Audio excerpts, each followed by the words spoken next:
industry institutional linkages. And I would like to invite on stage our distinguished moderator, Mr. Deepak Parekh, founder Honeybee Tech Incubations Private Limited. A warm welcome to you, sir. Inviting our eminent panelists, Dr. R.G. Agarwal, Chairman Emeritus, Dhanuka Agritech. Inviting Shri Bharat Bhushan Tyagi ji, Padma Shri awardee and a progressive farmer. Inviting Shri Kamal Singh Chauhan, Padma Shri awardee and progressive farmer. Mr. Mithilesh Desai, Chairman Jackfruiting Agro Producer Company Limited. Mr. Puneet Singh Thind, Founder and Director, Northern Farmers Federation, and Dr. A.K. Nayak, DDG, NRM, ICAR. I hope I'm audible. So first of all, thanks a lot for all those who were able to make to this room. Yes.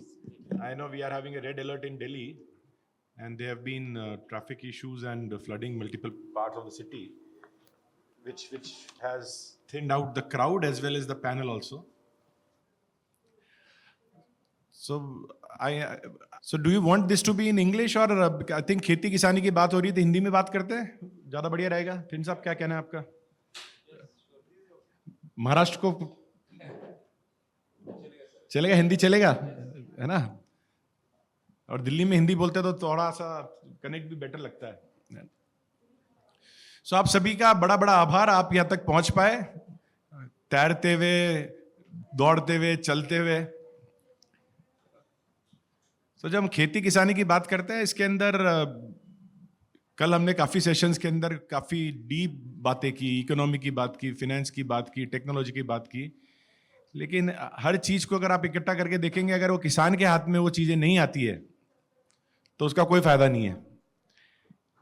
End of the day सबसे important चीज़ ये है कि हम जिस भी चीज़ की बात करें, किसान उस अच्छी चीज़ों का लाभ उठा सके. अगर वो लाभ नहीं उठा सकते तो फिर हम वही बात है कि शायद मैं जब 35 साल का था तब भी सेशन में आके यही चीज़ बात करता था. आज 50 को आने वालों 15 साल के अंदर समस्याएं वो की वही है घूम फिर के, क्योंकि किसानों के हाथ में अभी तक हम वो पावर जो बोलते हैं, empowerment of farmers, right, sessions में बोलते हैं, लेकिन असली में खेत खलियान में जाएंगे आप, आज भी वही समस्या है. तुअर का किसान आज भी बोलता है कि मेरे को भाव नहीं मिल रहे.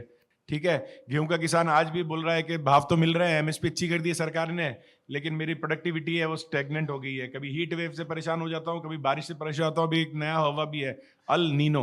आप में से कितने लोग अल नीनो के बारे में जानते हैं? हाथ खड़ा करेंगे. तो अब ये अल नीनो कितने लोग लगता है उससे प्रभाव हुआ खेती पे? वो भी हाथ खड़ा कीजिए, क्योंकि आप में से मेरे ख्याल से काफी लोग किसान भाई हैं. प्रभाव पड़ेगा. चलिए बढ़िया.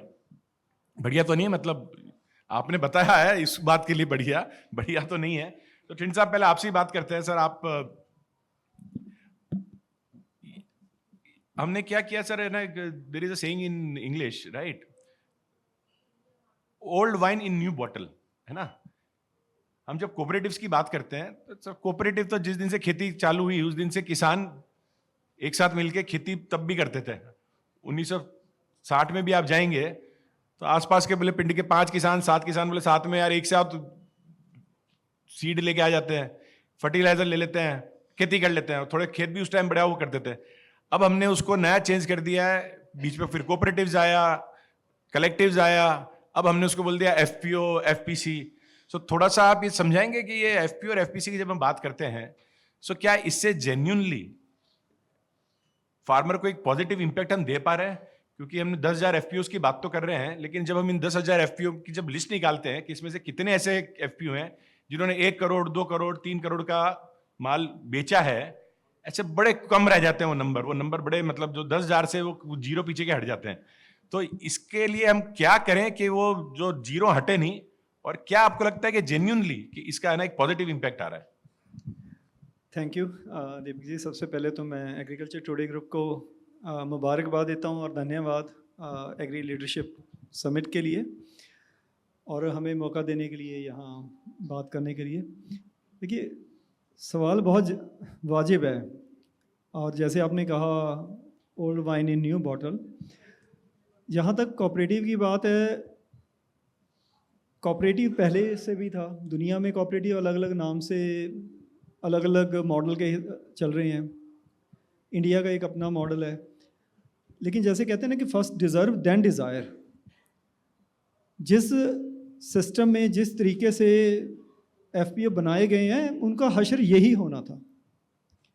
ये बनाते हुए भी हमें पता था जिस तरीके से, देखिए इतना डाइवर्स कंट्री, सोशल फैब्रिक जहाँ अलग हो, मीन्स आप एक सारे देश को कहते हैं ना एक रस्से से नहीं बांध सकते। पंजाब की फैब्रिक कुछ और है, साउथ इंडिया में कुछ और है, सेंटर की कंडीशन कुछ और है। तो अब उसमें ग्रास रूट लेवल की जब तक एजेंसीज इन्वॉल्व नहीं है, जो पहले कोऑपरेटिव जिसका दीपक जी आपने जिक्र किया, वो एक मन से कोऑपरेटिव थी। जब मशीनें नहीं थी, साधन कम थे, किसान आपस में इकट्ठा होते थे, एक दूसरे की हार्वेस्टिंग में मदद करते थे, प्लांटेशन में मदद करते थे। वो सोशल फैब्रिक, वो असल कोऑपरेटिव थी। उसको ख़त्म करके उसको नर्चर करने की बजाय जिस तरीके से पॉलिसीज़ को डिज़ाइन किया गया, इंसेंटिव के लालच से जितने एफपीओ बने हैं 90% में नमस्कार सर।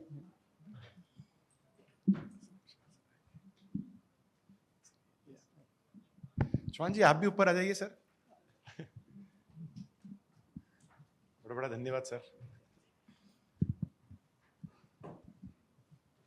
हाँ प्लीज कंटिन्यू। तो एफपीओ, मैं ये नहीं कहूँगा कि एफपीओ मॉडल में कुछ कमी है, इसकी इम्प्लीमेंटेशन में कमियाँ वो जग जाहिर हैं। वो पहले भी समय समय पर हमने हाईलाइट किया था कि इस मॉडल को अगर कस्टमाइज़ करके, और एफपीओ प्रमोशन के लिए एक होता है ना कि इनविटेशन, प्रपोजल बाय इनविटेशन, जिस गांव में जो एफपीओ के मॉडल को समझ के एफपीओ बनाना चाहते हैं, किसी ने थोड़ी कहा था कि 10,000 एफपीओ ही बनाने हैं। ये नंबर कहाँ से आया? सरकार यहाँ बैठ के अपने किस्म से नंबर डिज़ाइन कर लिए, अपने किस्म से पॉलिसी बना ली। किसान की क्या इक्विटी है इसमें? उनसे पूछ तो लो। ये तो वही बात होगी कि जिनकी इनकम डबल करनी, उनसे तो पूछा नहीं। तो मैं बड़ा इंटरेस्टिंग, साहब ने बड़ी अच्छी बात बोली कि किसान से तो पूछो किसान को क्या चाहिए। इनकम डबल किसान की करनी है, किसान से नहीं पूछा तेरी इनकम कितनी है। तो ये समस्याएं हैं। अग्रवाल साहब आप आए हैं, धन्यवाद आपका। सर आपसे काफ़ी डिकेड्स का एक्सपीरियंस है आपका इस सेक्टर के अंदर। उन्नत जो भी टेक्नोलॉजीज़ हैं वो किसान तक ले जाने के लिए आपने काफ़ी एफर्ट्स किए हैं। सर आपसे हम समझना चाहते हैं कि आगे जाके जब हम आगे बढ़ रहे हैं यहाँ से, हम एक देश में उस जगह तो पहुँच गए हैं कि हम रोटी हमारे हर आदमी को दे पाते हैं। शायद न्यूट्रिशन नहीं दे पा रहे हैं लेकिन रोटी दे पा रहे हैं। अब हमको अगर आगे जाना है तो सर हम न्यूट्रिशनल क्रॉप की अगर बात करते हैं, चाहे ऑयल सीड हो, जो पल्सिस हो, हर चीज़ में हमने आज एक अच्छा नारा दिया है कि आत्मनिर्भर भारत बनना चाहिए इन सब चीज़ों में। लेकिन हमारी प्रोडक्टिविटी सर एक लेवल के बाद स्टेगनेट हो गई है। अगर आप व्हीट और राइस को छोड़ दें, पल्सेस में हमारी प्रोडक्टिविटी नहीं बढ़ रही, ऑयल सीड में हमारी प्रोडक्टिविटी नहीं बढ़ रही। सर आपके हिसाब से हमें आगे बढ़ने के लिए इन टेक्नोलॉजीज को लैब से अगर हमको लैंड पे लेके जाना है तो हमें क्या करना चाहिए सर? आपका उसका पर थोड़ा सा अगर आप बता पाए तो। धन्यवाद। देखिए आज साइंस टेक्नोलॉजी उसका बहुत बड़ा रोल है। जो अगर आपने कहा धान में या गेहूं में हम कर पाए और वो पल्सेज ऑयल सीड्स में नहीं कर पा रहे हैं, या हॉर्टिकल्चर भी आज एक बहुत बड़ा इम्पोर्टेंट सेक्टर है जिसमें कुछ क्रॉप्स में हमने जैसे देखे तो काफ़ी अच्छा ग्रो किया है, चाहे आलू की बात करें या टमाटर की बात करें या प्याज की बात करें। ऑयल सीड पल्सेस में जो सीड्स हमें नए चाहिए या जो हाई यील्डिंग अच्छी वैरायटी के प्रोडक्शन के सीड्स चाहिए और आज टेक्नोलॉजी चाहिए। आज सीड, ऑयल सीड या पल्सेस की प्रोडक्शन बढ़ाने के लिए सिर्फ आपको एनपीके फर्टिलाइज़र से काम नहीं चलता। उसके लिए सॉइल टेस्टिंग बेस, माइक्रोन्यूट्रिएंट्स और उसके साथ आजकल कल्चर आ गए हैं जिसको हम बायोस्टिमुलेंट्स या बायो फर्टिलाइजर्स, उसकी भी ज़रूरत है। आज मैं छोटा सा उदाहरण दूं कि आज सीड ट्रीटमेंट हमने 2007 में भारत सरकार के साथ भी मिलकर हर बच्चे को पोलियो का टीका, हर बीज को सुरक्षा का टीका अभियान चलाया था। हमने अलग अलग यूनिवर्सिटीज़ के साथ ट्रायल करे हैं। आज सीड ट्रीटमेंट जिसमें बहुत कम खर्चा लगता है और उसकी क्रॉप की सुरक्षा काफ़ी समय तक होती है, और जो जिससे प्लांट्स यंग स्टेज में मर जाते हैं वो नहीं होते, प्लांट पॉपुलेशन ज़्यादा होती है तो आपकी ईल्ड बढ़ जाती है। अकोला में जो पंजाब राव देशमुख यूनिवर्सिटी है उनके साथ उनकी रिपोर्ट है कि बीटावैक्स सीड ट्रीटमेंट से 80% ग्राउंडनट और 19% सोयाबीन की ईल्ड बढ़ी। अभी जैसे हमारे पलवल में मूंग का हमने हार्वेस्ट डे किए थे, हमारी टेक्नोलॉजी 35% ईल्ड बढ़ी। तो आज टेक्नोलॉजी जो है हम उसको ज़्यादा किसानों तक नहीं ले जा पा रहे हैं। आइसोलेशन में बहुत सारी टेक्नोलॉजीज अलग अलग यूनिवर्सिटी, अलग अलग कंपनी, अलग अलग सेंटर्स के पास है। दूसरा आपने कहा धानुका क्या कर रही है, तो देखिए धानुका ने आईसीआर के साथ एमओयू किया है, 15 एग्रीकल्चर यूनिवर्सिटीज़ के साथ हमारा एमओयू है। आज किसानों की कम पैदावार के पीछे 3 कारण मैं समझता हूँ। एक चीज़ है नई टेक्नोलॉजी हमारे किसानों तक नहीं पहुँच रही। जब तक नई टेक्नोलॉजी जिसमें सारी चीज़ें soil management to seed harvesting सारी टेक्नोलॉजी शामिल है,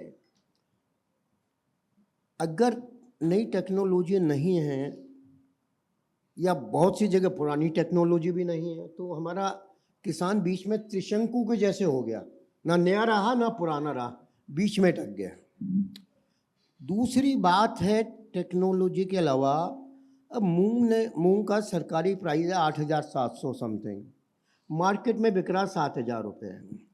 तो ऐसे में हम चाहते हैं कि किसान पैदावार बढ़ाए, लेकिन जब हम उसको सही एमएसपी नहीं दे पाते या कमिटमेंट करके खरीद नहीं कर पाते तो वो भी हमारा फिर एक डीमोटिवेटिंग फैक्टर हो जाता है किसानों के लिए। और तीसरा सबसे बड़ा फैक्टर है क्वालिटी एग्री इनपुट्स। बढ़िया, धनुका ने बहुत अच्छा ये इनिशिएटिव लिया है सर, कॉन्ग्रेचुलेशन अग्रवाल साहब कि आप ये टेक्नोलॉजी किसानों तक ले जाना चाहते हैं, ज़्यादा से ज़्यादा किसान अच्छी टेक्नोलॉजी यूज़ करें। तो चौहान साहब मैं आप पे आता हूँ। अग्रवाल साहब ने बहुत अच्छी बात बोली कि किसान को हमने त्रिशंकु बना दिया है। एक तरफ हम उसको बोल रहे हैं तू नेचुरल फार्मिंग कर, दूसरी जगह हम उसको बोल रहे हैं कि तू उन्नत जो रसायन है उसका उपयोग कर, फिर हम उसको बोल रहे हैं तू ड्रोन भी यूज़ कर। अभी आज किसान कन्फ्यूज हो गया कि मैं 1960 में जाऊँ या 2100 में जाऊँ, अब मैं करूँ क्या। फिर साहब ने एक जो अच्छी बात बोली है कि पल्सेस का प्रोडक्शन नहीं बढ़ रहा है, उसके अंदर एमएसपी का बहुत बड़ा रोल है। जैसे मूंग का उन्होंने एग्जांपल दिया। सर हम बोल देते हैं कि एक एक तुअर और उड़द का दाना और मसूर का दाना जो किसान उगाएगा वो सरकार खरीदेगी। फिर हम जब डेटा देखते हैं कि जब हिंदुस्तान के अंदर 15 मिलियन मेट्रिक टन का ये जो किसानों ने उगाया है उसमें से हम 1 मिलियन मेट्रिक टन मतलब उसका 10% भी नहीं खरीदते हैं। इन दो विषयों में सर एक प्रोग्रेसिव फार्मर की तरह से आपका व्यू पॉइंट क्या है सर?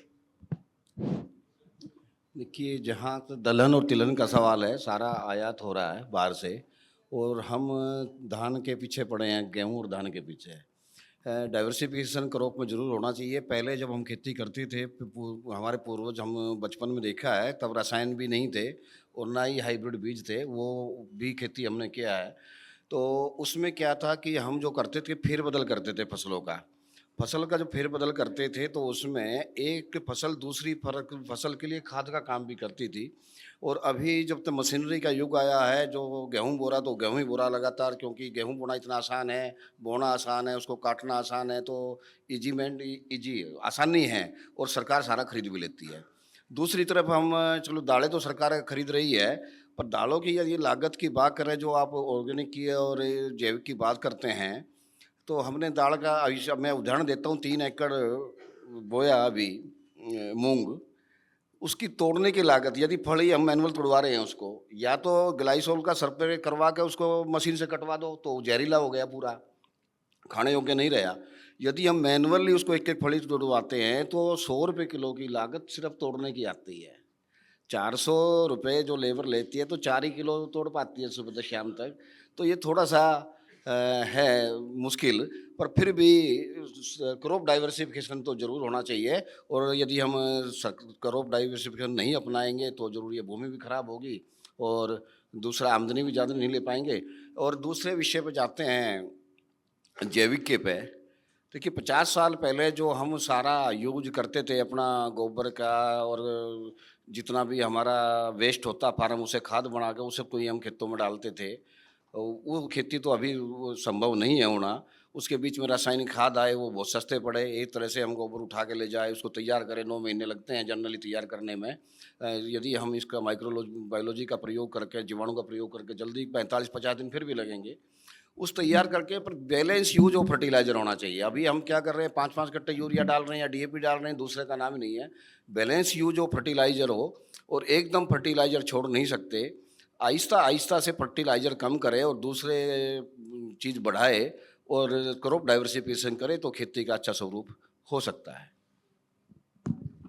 थैंक यू चौहान साहब। तो इसमें बहुत इंटरेस्टिंग, मैं कहना, करनाल में सर 6-7 साल पहले हम ये डिजिटल की क्रांति की बात चल रही थी, तो हम किसानों के बीच में गए समझाने के लिए कि डिजिटल एग्रीकल्चर फ्यूचर क्यों है, एग्रीटेक क्यों करना चाहिए। तो हम काफ़ी देर ज्ञान देने के बाद पीछे एक काफ़ी उम्र के ताऊ हुक्का पीते हुए, वहाँ पे एक तरीका है कि किसान इकट्ठा होता है तो हुक्का पीते हैं, पीछे से आवाज़ दी, बोले कि अबे 1960 से बेवकूफ़ बना रहा है तू। अभी सर मैंने उनको बोला, मैंने सर मैं तो 1976 में तो पैदा हुआ, मैं 1960 से, बोले तेरे जैसे। मैंने कहा अच्छी बात, मैंने ताऊ बताओ क्या हो गया। बोले 1960 में आया कि बोले बहुत कमाओगे ताऊ, यूरिया डालो। मैंने यूरिया डाला, कीमत बढ़ गई मेरी, भाव नहीं बढ़े। फिर तो 1980 में आया कि ताऊ अच्छे हाइब्रिड बीज डालो, ज्यादा पैसा कमाओगे। फिर वही कोशिश के बाद क्या हुआ, वही प्रॉब्लम आई कि भैया मेरी लागत बढ़ गई, कमाई नहीं बढ़ी। उसके बाद फिर तू 1990 में आया, बोले ताऊ ट्रैक्टर ले लो, ज्यादा पैसे कमाऊंगा। मैं ट्रैक्टर ले लिया, बोले कि साल के अंदर 1500 घंटे यूज करता हूं और 10 लाख का खर्चा करा दिया। अब तू आगे ड्रोन फ्रोन, बोले सब बकवास हो, और फिर बोलते हो कि वापस नेचुरल फार्मिंग करो जो 1960 में कर रहे थे। तो हमने किसान को, जो सर ने बोला त्रिशंकु बनाने वाला, हमने गोल सर्कल में डाल दिया। सो अभी मिथिलेश जी आपका बड़ा उच्च कोटि का नाम है और आपने उच्च कोटि का काम किया है। जब हम जैक फ्रूट की बात करते हैं, आपने हजारों किसान को जैक फ्रूट की तरफ ले गए। और एक जो आपका जो मैं मॉडल थोड़ा सा पढ़ रहा था, अच्छी बात यह है कि आप प्रोसेसिंग किसान के हाथ में लेके जा रहे हैं। सो ऐसा लग रहा है कि आप किसान को एक उन्नत बिजनेसमैन बनाने की कोशिश कर रहे हैं। तो उस जर्नी के अंदर पहली बात तो आपने जैक फ्रूट क्यों लिया, दूसरी बात जैक फ्रूट से अब आप ना लेदर बना रहे हो, तो आप चाहते क्या हो कि किसान धंधा करने लग जाए कि खेती भी करे?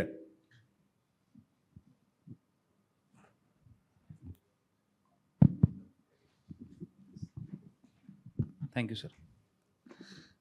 बेसिकली जो अभी जो चर्चा हो रहा था सर, उसके रिलेटेड ही और उसके साथ भी और उसके अगेंस्ट भी मैं थोड़ा बोलना चाहता हूँ। क्योंकि बेसिकली मैं हूँ रत्नागिरी महाराष्ट्र से, और जैक फ्रूट क्यों चुना, जो आप अभी 1960 से आप जो अभी बता रहे थे सर, तो जैक फ्रूट ये ऐसा क्रॉप है जो हंड्रेड्स ऑफ ईयर से अपने इंडिया में था, हंड्रेड्स ऑफ ईयर से अपने इंडिया में है। और जब मैं पूरा इंडिया जब भी घूमा, तब मैंने देखा कि 85 to 90% of our countries having jackfruit, और वो ऐसे ही नेचुरली ग्रो हो रहा है। 80 साल, 100 साल, 300-300 साल के पेड़ है, और उसको सिर्फ टिम्बर के जैसे यूज किया जाता था इसके पहले। मतलब सागवान के बाद सबसे प्रेफरेबल लकड़ी था जैक फ्रूट का, इसलिए वो सब तोड़ा जा रहा था। पर वो जो ऐसा फल है जिसका मतलब it's like a banyan tree with fruits, ऐसा है। मतलब इतने साल जीने वाला पूरे दुनिया में ऐसे कोई भी फ्रूट क्रॉप नहीं है, and it was completely wasted. तो इसीलिए अभी मैं आता हूँ अल्फांसो मैंगो के बेल्ट से, रत्नागिरी से, मैं आता हूँ कैशू के बेल्ट से। पर जो अभी थोड़ी देर पहले बात हो रही थी कि जैसे फर्टिलाइजर्स का यूज़ है, हमारे इधर वो कल्टार का यूज़ होता है मैंगो मैक्सिमम प्रोडक्शन लाने के लिए।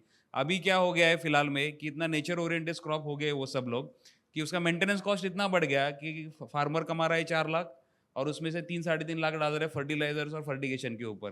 कैशू का क्या हो रहा है कि इंपोर्टेड कैशू इधर सस्ते में आ रहा है अफ्रीका से, दैट्स व्हाई कैशू का मार्केट डिस्टर्ब हो गया है। तो जैक फ्रूट ये ऐसा एक क्रॉप है कि it's completely maintenance free. Basically अभी हम लोग जो बोल रहे हैं कि नेचुरल फार्मिंग, ऑर्गेनिक फार्मिंग, उसका कोई करने की जरूरत नहीं है। जैक फ्रूट ऐसा क्रॉप है कि ऑलरेडी वो नेचुरल और ऑर्गेनिक फार्मिंग में है, इसलिए हम लोग ने पिछले 12-13 सालों से काम करने का उसमें शुरू किया। मैं खुद एक एग्रीकल्चर ग्रेजुएट हूँ, और we are having about 88 varieties of jackfruit from all over the world. और इसमें सर दूसरा जो क्वेश्चन है कि एज अ एग्रीकल्चर ग्रेजुएट और एज अ न्यू एंटरप्रेनर मैं ऐसे सोचता हूँ कि अभी फिलहाल में ये ऐसा टाइम है कि सिर्फ खेती करके पैसे कमाए नहीं जा सकते। तो सेकंड क्वेश्चन जो आपका था कि फूड प्रोसेसिंग या वैल्यू एडिशन हम लोग बोलेंगे, तो उसमें आने की काफ़ी सारी ज़रूरत है।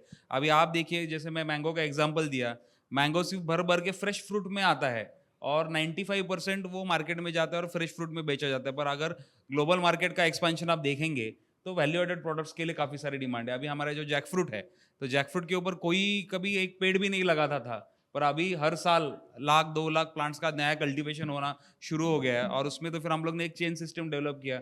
जैसे किंड साहब ने उन्होंने एफपीओ फॉर्म किया, मेरा भी एक फार्मर प्रोड्यूसर कंपनी है, लार्जेस्ट ऑफ इंडिया। उसमें हम लोग ने क्या किया है सर कि 2020 में एफपीओ फॉर्मेशन करने के बाद पहले फ्रूट एग्रीगेशन करना शुरू किया। फ्रूट एग्रीगेशन करके बाद में तो फिर वो डायरेक्टली ट्रेडर्स का लिंक ब्रेक करके डायरेक्टली मार्केट में प्लेस करना शुरू किया। उसके आगे जाके हम लोग ने सोचा कि अरे जैकफ्रूट से हम लोग वैल्यू एडेड प्रोडक्ट्स क्या क्या बना सकते हैं।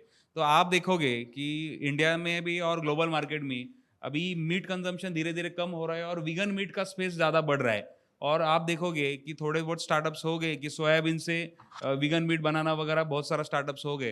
But you can see soybean is a imported crop, not a native crop of India. जैसे jackfruit is a native crop of India. और साउथ ईस्टर्न कंट्री जो है, वियतनाम, मलेशिया, सिंगापुर, उन्होंने इतना ज़्यादा वैल्यू एडिशन में काम किया हुआ है। तो वही अभी सीखने का टाइम है। और तब जाके हम लोग को ये पता चला कि jackfruit is a major source of vegan meat. दूसरा, कोविड में सबसे ज्यादा लोगों को क्या बोलते हैं, फाइबर लॉस हो गया था, तो उसके लिए सोल्यूशन है raw jackfruit floor. Anti diabetics, type 2 of diabetes के लिए रॉ जैकफ्रूट फ्लोर यूज किया जाता है। हम लोग को किसी ने बताया कि हमारे इधर तो बादाम होता नहीं है, तो बादाम रात में भिगो, सुबह उसका छिलका निकालो और खाओ, अपना ब्रेन शार्प होता है। पर बचपन से कितने सालों से छोटे छोटे बच्चों के इधर हम लोग को जैकफ्रूट की सीड खिलाते हैं इन द नेटिव प्लेसेस जहाँ पे जैकफ्रूट होता है। तो उसका वो जो इंपॉर्टेंस था वो कभी सामने ही नहीं आया था। और दैट इज अभी जो हेल्थ प्रोडक्ट है, ऑर्गेनिक प्रोडक्ट है। जैसे अभी मोरिंगा का बीच में बहुत हाइप हो गया था, और मोरिंगा जैसे अभी आयुर्वेदिक प्रोडक्ट और नेचुरल सप्लीमेंट के जैसे जा रहा है। तो jackfruit is, that's why it is called a super food. बाद में उसका छिलका है वो पूरा फेंक देने के बाद गाय ने तो भैंस के खाती थी, तो हम लोग ने देखा अरे क्यों खा रही है, उसका एनालिसिस क्या है। तो जब भी हम लोग ने एनालिसिस किया, when they eat that skin, हम लोग ने ट्रायल्स भी लिए, अगर 250 ग्राम उसको फ्लोर फॉर्म में देंगे और वो अगर मिल्किंग गाय ने तो बफेलो उसको खाएगी, तो उसका मिल्क क्वांटिटी तो बढ़ता है, पर 1 महीने के बाद उसका मिल्क फैट 2 से 2.5% से बढ़ता है। मतलब जानवरों को समझ में आता है कि हम लोग को क्या खाना है क्या नहीं, और we are able to make a very good byproduct out of it. आगे जाके जैसे पारिक सर मैंने आपको थोड़ी देर पहले बताया कि we have made a vegan leather sheets also, कि आप देखो मैंगो स्किन से बनाते हैं, बनाना स्टेम से बनाते हैं। लाइफ स्टॉक कटिंग दिन ब दिन कम होता जाएगा इन कमिंग टाइम। और this kind of value addition जैसे लेदर शीट्स है, बेल्ट है, वॉलेट्स है, मोबाइल के कवर्स है, वो आगे जाके 5 सालों में वही एक मेजर मार्केट है। बाद में हम लोग ने उसको ट्रेसेबिलिटी देने का कोशिश किया।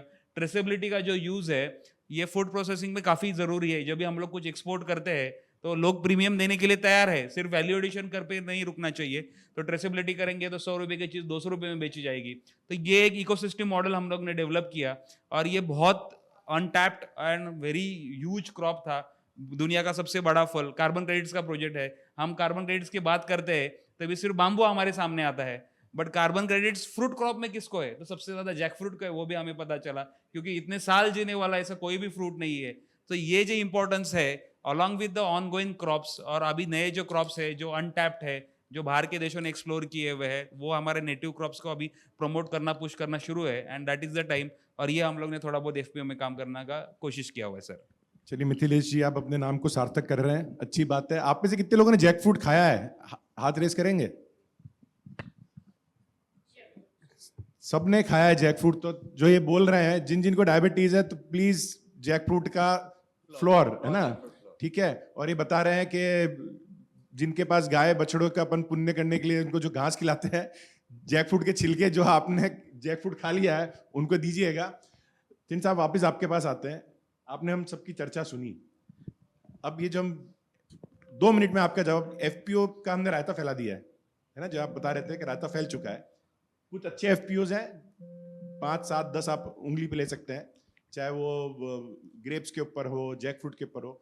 अगर सही में हमको 10,000 जो एफपीओज हैं उनको इस लेवल पे लाना है, तो सरकार को क्या 3 ऐसे काम करने चाहिए कि ये पॉसिबल हो पाएगा, या आपको लगता है पॉसिबल ही नहीं है? नहीं, ये पॉसिबल तो क्यों नहीं है। जो एग्जांपल अभी हमने सुना, what is the learning from this example? I mean जब भी हमने कोई एफपीओ बनाना, घर बनाते हैं ना, घर का पहले नक्शा बनता है। तो जिसको एफपीओ में हम कहते हैं कि प्री डिसाइडेड वैल्यू चेन हमारे सामने होनी चाहिए। बनाने वाले को पता हो, जिसकी एफपीओ बन रही है उसको भी पता हो कि मेरे क्लस्टर में फोकस क्रॉप क्या है, मेरी वैल्यू चेन क्या है। अगर हमारा माइक्रो क्लाइमेट डेयरी के लिए या मेज़ के लिए है, हॉर्टिकल्चर के लिए है, सिट्रस के लिए है, पल्सेस के लिए है, हम अंधेरे में तीर ना चलाएं, जो चले हैं काफ़ी चले हैं। तो उससे क्या होता है कि जब तक इक्विटी नहीं होती, हम बनाने वाले जहाँ जिस फार्मर के गांव में एफपीओ बन रहा है, हमें बनने के 1 साल बाद पता चलता है कि हमारे गांव में फलाने डिपार्टमेंट ने, फलानी एजेंसी ने बाहर से आके एफपीओ बना दिया। वो कह रहे जी एफपीओ होता क्या है। हमारे एफपीओ वाले साथी हैं, ये बता सकते हैं कि बहुत सारे एफपीओ भी 10,000 में ऐसे हैं जिनको अपने एफपीओ का नाम भी नहीं पता होगा। काम तो बात की, उसमें करना क्या है। तो ये गलतियां जो हमसे हुई हैं उनसे, और अच्छे जो एग्जाम्पल हैं उनसे हमें सीखना चाहिए। और इस मौके पर मैं तो अपना पर्सनल एग्जांपल, मैंने पहले 7-8 एफपीओ नारायण गांव में महाराष्ट्र में बनाए थे। बड़े दुख की बात है, खान साहब और हमारे दोस्त थे श्री राम गाडवे जी, अभी कुछ दिन पहले वो गुजर गए हैं। He was a great farmer leader.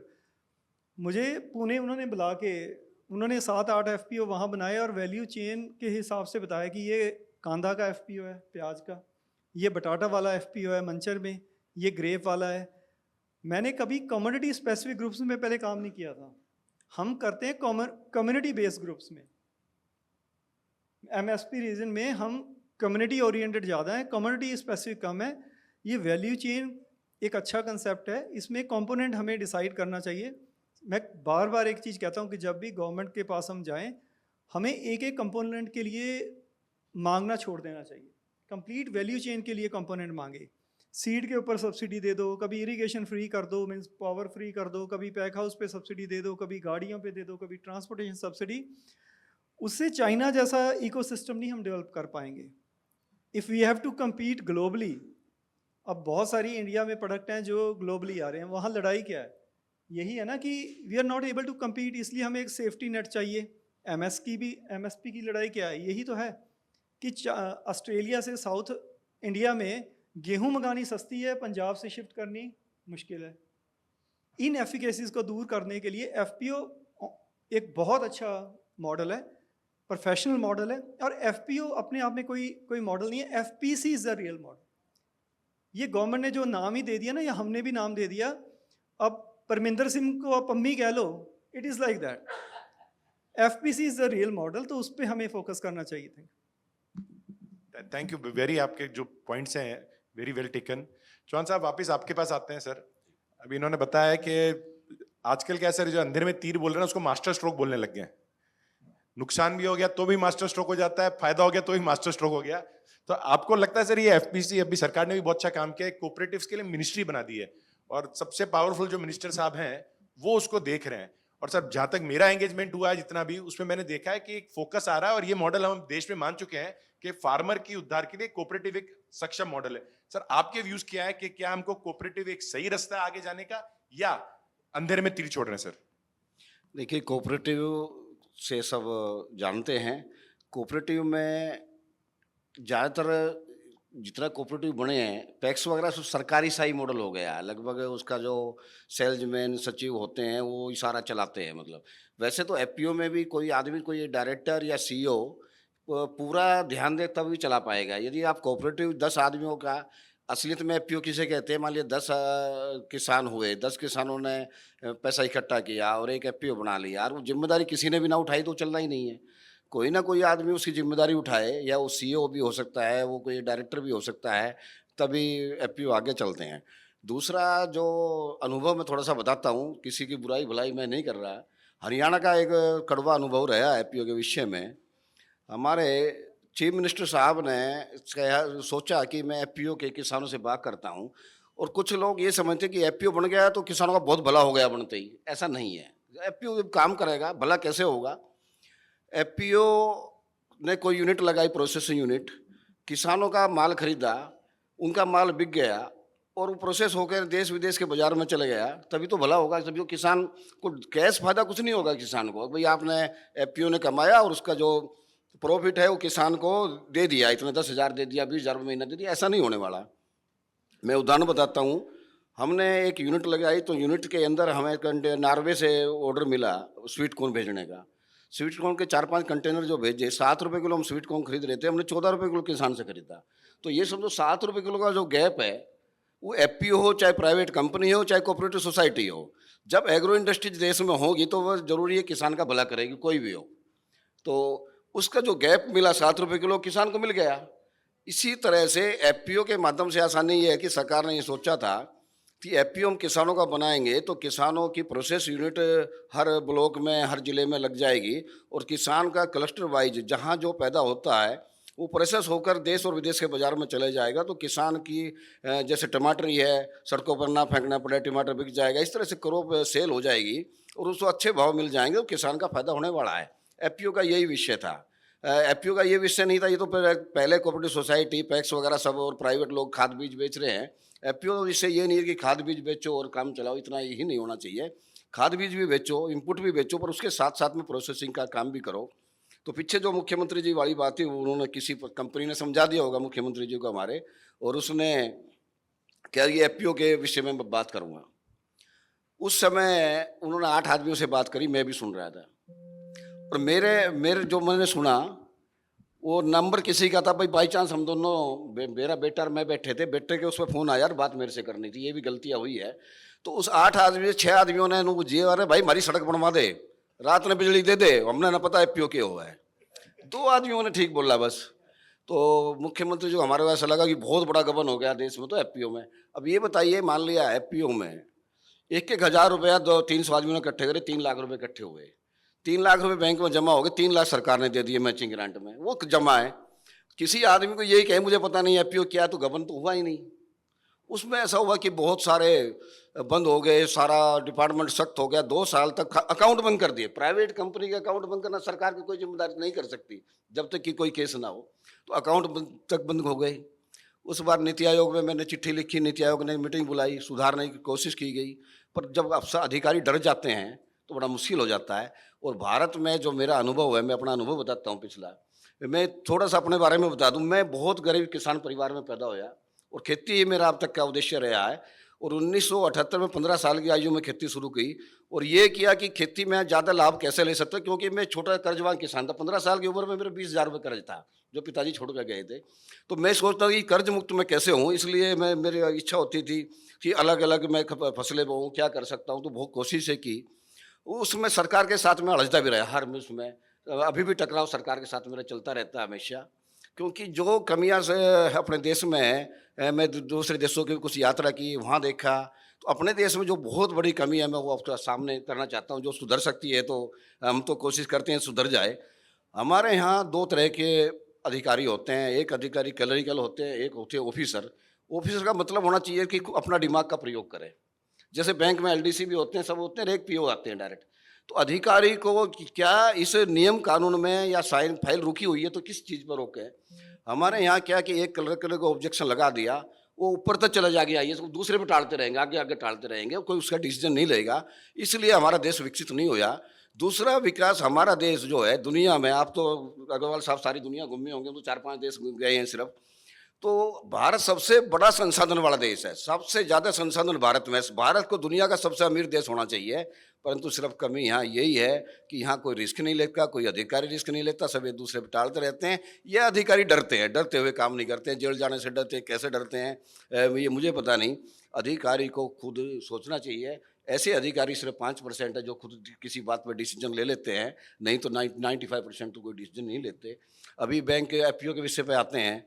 FPO में बैंकिंग की व्यवस्था सरकार ने किया है, 2 करोड़ रुपए तक एफपीओ को सरकार गारंटी देगी, पर फिर भी बैंक कितना लोन देते हैं। बैंक के जो नियम नॉर्म्स है, नॉर्म सेट है, सरकार कुछ ही कहती रहे, उन पर कोई फर्क नहीं पड़ता बैंक अधिकारी पे, ना किसी से कोई ज़्यादा संबंध नहीं होता। यहाँ तक कि हुआ कि मैं जब एफपीओ में अपनी सीसी लिमिट मांगने गया तो पीएनबी बैंक गया, तो पीएनबी का और नाबार्ड का एमओयू ही साइन नहीं था, वो भी कराना पड़ा, 2 महीने लगे उसको कराने में। तो कुछ अपने यहाँ ऐसी कमियां होती है जो टाइम पे ये सब पूरी होनी चाहिए। और अधिकारी जो भारत में, मेरा ऐसा मानना है कि जो ये बात बोल देता हूँ मैं, वैसे मैं बाकी बोलनी नहीं चाहिए थी, कि जितने हमारे नेता उनकी चलती है 10%, 90% चलती है अपने अधिकारियों की, 90% राज्य अधिकारी चला रहे हैं, 10% मान लो कहीं चलाते होंगे वे। मैं अनुभव बता रहा हूँ, देख रहा हूँ, ये कोई निश्चित लिखित में नहीं है कहीं भी, जो अनुभव है वे बता रहा हूँ। यदि भारत के अधिकारी वर्ग, या तो आईएएस कह सकते हो या जो से जिनको पावर है, वे यदि देश को आगे बढ़ाना चाहे तो 5 साल में देश को दुनिया का सर्वश्रेष्ठ देश बना सकते हैं। पर वे या तो डर के मारे नहीं करते, या किसी से दबे हुए हैं, या क्या है, या करना ही नहीं चाहते, मीटिंग करना चाहते हैं, उसके पीछे कोई ठोस आधार नहीं होता है। ना एफपीओ के पीछे कोई ठोस आधार है, ठोस व्यवस्था है, और ना ही राज चलाने के पीछे कोई ठोस व्यवस्था है। तो ये विशेषकर दुनिया का सबसे अच्छा देश जिस भारत को होना चाहिए, वैसे भी दुनिया का स्वर्ग है भारत। आप जाकर देखें, सबसे अच्छी फैसिलिटी यही है। तो ऐसा ही आगे बढ़ सकते हैं। एफपीओ के विषय में भी अच्छी योजना सरकार लेकर आई है, मिनिस्ट्री ऑफ फूड प्रोसेसिंग की अच्छी योजना है, एनएचबी की अच्छी योजना है। पर उस योजना में अभी मैं एक योजना जी करूँगा, एक स्कीम आई है एनएचबी की, सीडीपी स्कीम। मैं अभी मंत्री जी ने बुला लिया मुझे, मध्य प्रदेश में एक बड़ा फंक्शन किया था कृषि का, अभी थोड़े दिन पहले ही, भोपाल के पास ही। तो वहाँ मैं एनएचबी के स्टॉल पे क्या देखा, अभी सीडीपी योजना में बड़ा एडवर्टाइजमेंट करी, कितने लगे मध्य प्रदेश में, कितने सीडीपी बने, उनका एक भी नहीं। अधिकारी सोचे क्यों नहीं, तो पहली बात तो कुछ ऐसा ठोस योजना ही नहीं है कि बना सके जल्दी से कोई। दूसरी बात, मैं अनुभवी हूँ, मैंने हरियाणा में, मैं अकेला आदमी था जिन्होंने सीडीपी के लिए अप्लाई किया था। मैं 2 बार मैं पास हुआ उसमें मुश्किल से, उसके बाद में बैंक ने नहीं किया। तो बैंक ने भी किस आधार पे, वो आधार ही नहीं मानते, वे ढूंढते हैं जब किसको लोन ना देना हो तो ढूंढते हैं कि किस आधार पे मना करूं। तो उन्होंने गूगल पे डाला क्या एक पार्टनरशिप फर्म दूसरी में पार्टनरशिप हो सकती है, तो गूगल ने मना कर दिया, तो उसी आधार पे मना कर दिया है। तो अधिकारी को कोई पावर नहीं है, इसके बड़ा है, जैसे एजीएम ने मना किया, उससे बड़ा अधिकारी कुछ सोच ले, उससे बड़ा सोच ले, ऐसी भारत में कोई व्यवस्था नहीं है। ये व्यवस्था होनी चाहिए। यदि पॉजिटिवली काम करना है तो उसके पीछे क्या नुकसान हो सकता है, यदि एक पार्टनरशिप फर्म दूसरी में पार्टनर हो गई तो क्या नुकसान हो सकता है। जब बैंक 200% 300% गारंटी ले रहा है, बैंक का पैसा कहीं नहीं जाता, सरकार गारंटी ले रही है, तो कहाँ नुकसान हो सकता है। और कहाँ ये देश के हित के लिए जो योजनाएं चलाती है भारत सरकार, जो योजनाएं बनाती है वो देश के हित के लिए बनाती है, उनका क्रियान्वयन उनका किससे अच्छी तरह से हो, पॉजिटिवली वर्क हमारे अधिकारियों को करना चाहिए, तभी एफपीओ का भी विकास हो सकता है और देश का विकास भी तभी संभव है। Sure. Thank you, sir. So now we have, in fact, exceeded time. Sir ने बहुत अच्छी बात बोली है। आई थिंक अगर यहाँ पे कोई ब्यूरोक्रेट्स बैठे हों या थ्रू वीडियो अगर सुन रहे हो, सो सर का ये कहना है कि योजना बहुत अच्छी है, इंडिया का प्रॉब्लम इम्प्लीमेंटेशन है, and I think the officials need to apply their mind to see to it that work is done, not to apply their mind to see to it that work is not done. With that, I thank my panel. Thank you. Thanks the audience. Thank you very much indeed, sir.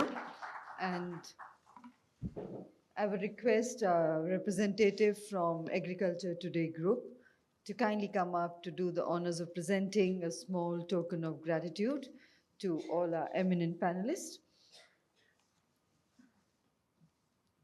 We present to our moderator, Mr. Deepak Parekh.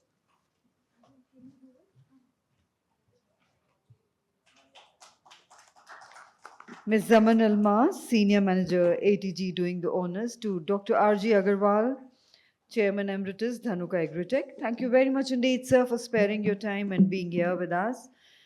To Shri Kamal Singh Chauhan, he's a Padma Shri awardee and also a progressive farmer.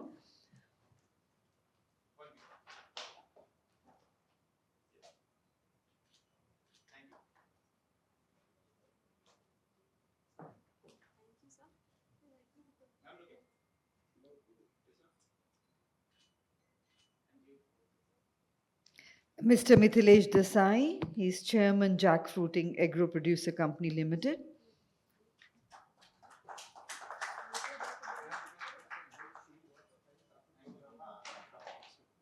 And to Mr. Puneet Singh Thind, Founder and Director, Northern Farmers Federation. Thank you. And may I request for a group photograph, please? Ladies and gentlemen, kindly remain seated. We are straight away moving into the proceedings of the next session, which is on agri startups and innovation ecosystem driving the future of agriculture.